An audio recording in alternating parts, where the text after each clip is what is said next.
অনেকেই আমাকে এই কথাটা বলে বা জিজ্ঞেস করে যে দিদি তুমি এতটা এনার্জেটিক, এতটা মানে জলই কীভাবে থাকো বা কীভাবে থাকিস, এত এনার্জি কোথায় পাস, কী খাস, মানে জোকসে পাঠ।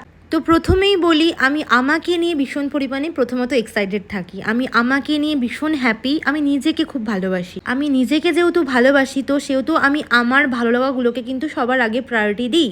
আমি আমার কাজকে সবথেকে বেশি ভালোবাসি বলে আমি আমার কাজকে বেশি প্রায়োরিটি দিই। আমার কাজের জায়গাতে কিন্তু আমি কখনো একটুও মানে কম এনার্জি দিই না, ফুল এনার্জি দিয়ে কিন্তু আমি কাজটা করি। কাজের বাইরেও যখন আমি নিজে আলাদা করে কোথাও বেরোই সেই সময়টাও কিন্তু আমি খুব এনার্জি দিয়ে আনন্দ করতে ভালোবাসি।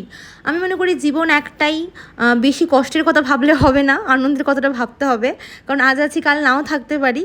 তো মনটা খুলে বাঁচবো, বেশি ল্যাদ খেলে হবে না। ল্যাদ খেলে কিন্তু অনেক এক্সাইটমেন্ট, অনেক কিছু আমাদের জীবন থেকে বাদ চলে যেতে পারে। তো ফুল এনার্জি নিয়ে আমাদের জীবনে এগিয়ে যাওয়া উচিত, যেমন আমি থাকি তোমরাও থাকো।